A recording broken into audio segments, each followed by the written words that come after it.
Hey everyone.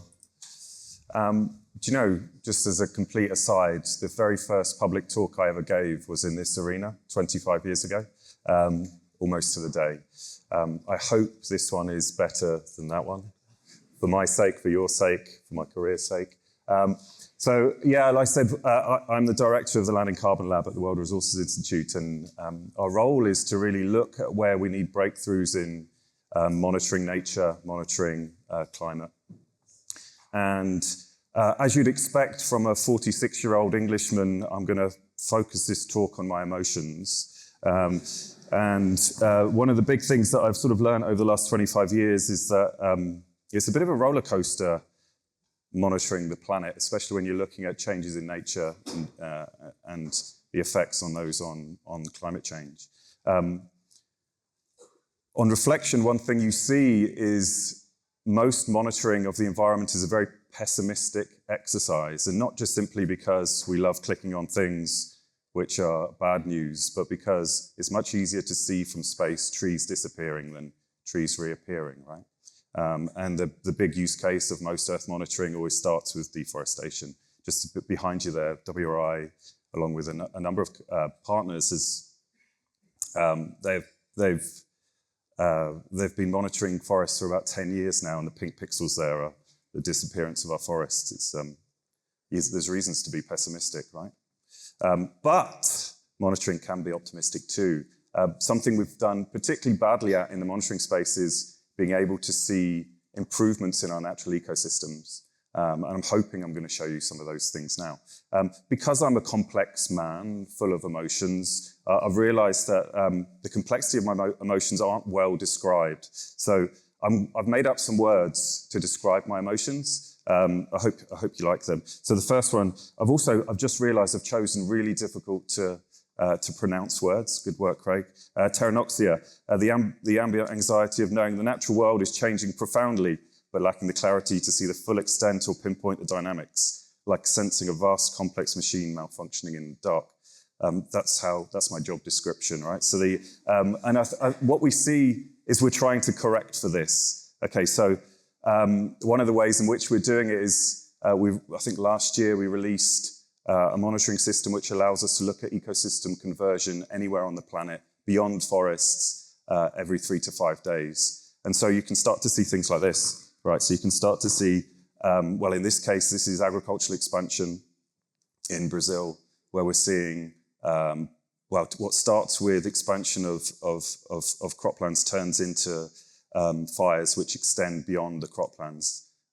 So that big blob that appears up there is just this encroachment of fires that goes way beyond the forest, lit by farmers to clear land, but then just moves into the forest. And actually, if you look, I mean, the Amazon was at its driest ever last year, and the second driest was the year before that. So what we're seeing now is where farmers are using these techniques to clear land, they're actually having a massive impact on what should be rainforest and now incredibly dry forests. And we can also now spot, where land is being converted to pasture, starting off as maybe natural grasslands rather than forests. And you see this pattern happening all over the planet now. It's not all bad though. So I've realized, I'm in a room full of geographers and there's no scale, there's no labels on this, or a north arrow for that matter. But over 20 years in these really mixed systems, this is Serenopolis in Brazil, where you see the dark patches appearing, that's where you've gone from cultivated pasture lands into natural grasslands again. So it's absolutely possible to go in the other direction. We just typically haven't monitored that very well until now. So now we can monitor all grasslands annually. And so whereas before we could look at forests and say what was happening there, now we can do the same with grasslands. Unfortunately, with grasslands, we're seeing something like a 5 to 10 times conversion of natural grasslands into pasture lands compared to forests. So the problem is pretty bad. Okay, so here's another one. There's the dizzying blend of awe and trepidation when first encountering the potential of AI and satellite technology to perceive environmental systems that apply. I'm assuming none of you can read, which is why I'm reading it out for you. A sudden confrontation with overwhelming complexity made visible. Excuse me. We've been able to do this type of thing for quite some time, right? So this is being able to look at trends in forest loss in countries across the world. And in fact, next week, you'll see the latest trends that are going to be coming out for 2024.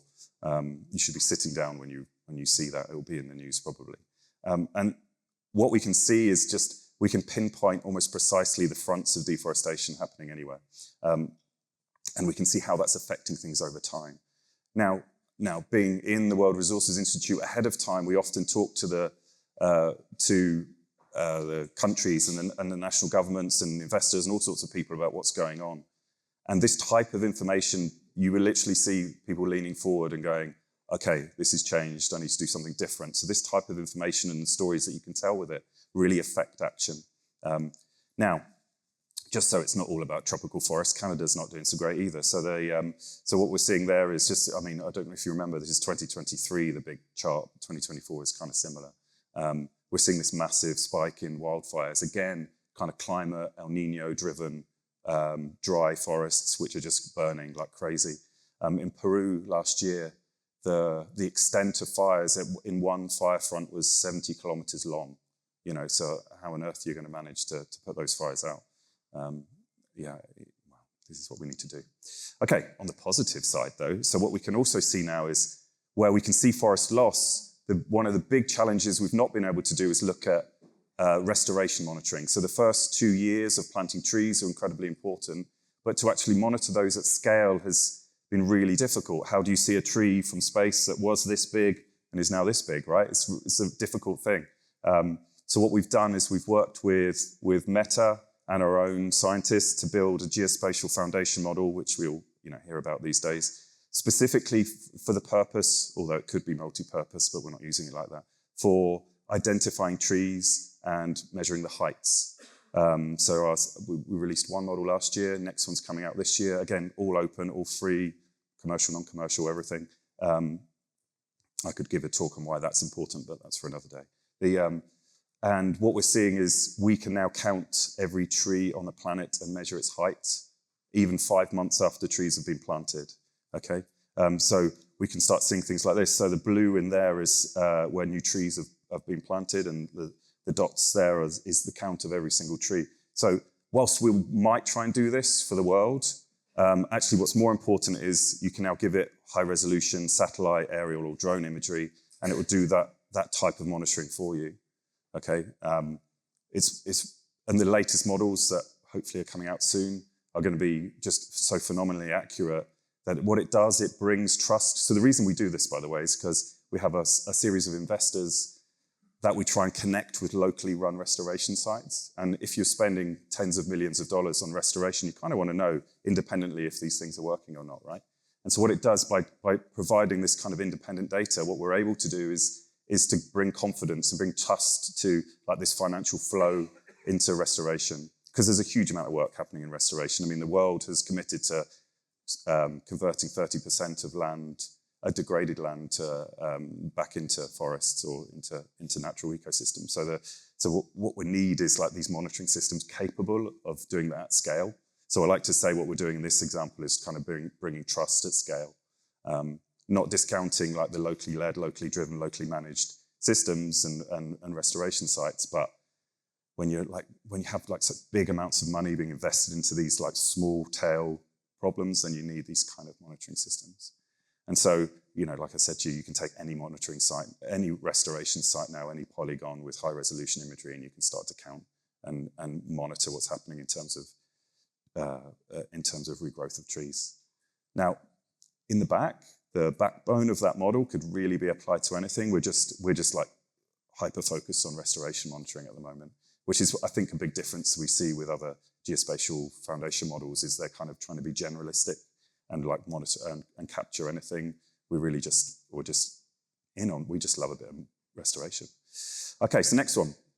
So this one is the sinking frustration, seeing massive investment poured into superficial applications. Well, I hope there's no superficial applications being demonstrated today, but while foundational breakthroughs remain neglected. And what I really mean by that is the monitoring community, there's huge demand now for kind of environmental monitoring, but actually I think the scientific, the non-profit, the research communities need quite a lot of investment to get to the first stage. And what we're seeing is, huge amounts of VC and other money pouring into startups, which is a good thing. but those startups are needing to actually build that foundational research, each one of them by themselves, and build those models by themselves. And actually, I think at better, the kind of the example I try and use is, it's like going to Uber and then first having to put GPS satellites into space. It doesn't sort of make sense. So like part of our role is to try and build that foundational science and that research, which enables like entrepreneurs and companies then to focus on like product building and building things that will work in different markets. So, these are the types of things we've been looking at now. So like in Guyana, you see one of the problems of certainly around deforestation is gold mining. So being able to track those, being able to cluster and find patterns in imagery and make that freely available to people is something that we're really working hard to do, and then making that available for anyone. I wanted to use another, try and keep some good news stories in here. So whenever you look at forest loss data like this, there's always these weird like patches where there is forest there and they're not being touched, and you go, well, that's like a strange perfect polygon. Why is that? And so in this case, if you overlay indigenous community areas onto those sites, you can sometimes see that those areas are being well protected by people deeply motivated to secure their lands and making sure that there's forests for them to live in.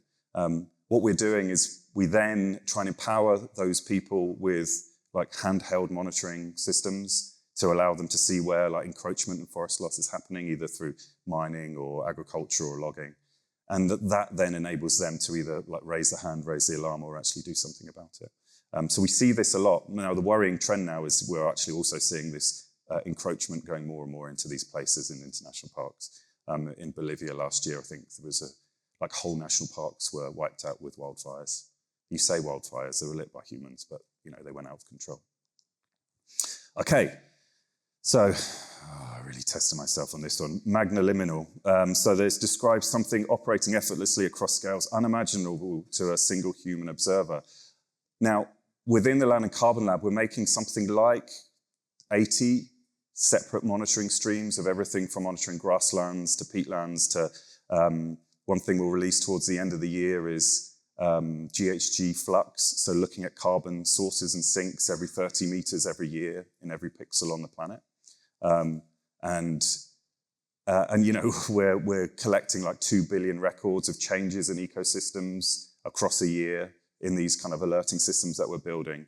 And one thing we're finding is we're actually making it harder to understand what's happening on the planet rather than easier, because we've got so much information. And our traditional interfaces and our traditional ways of accessing information through things like Global Forest Watch are just like they're creaking. They're at the level where you just can't add more data to them. Like the paradigms that we're using to, God, I used the word paradigm, sorry. The ways in which we're making all these data sets available through layers and turning things on and off and zooming in and out of maps are just not quite able to synthesize the amount of knowledge that we've got. One of my favorite biologists, E.O. Wilson, this phrase if you've ever been to a biodiversity talk, they've probably thrown up this phrase, right? We're drowning in information while starving for wisdom.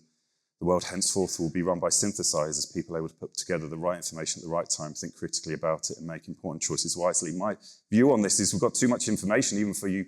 Probably this is a room full of synthesizers, actually. I just started thinking about German synthesizers. This is a totally different thing, sorry.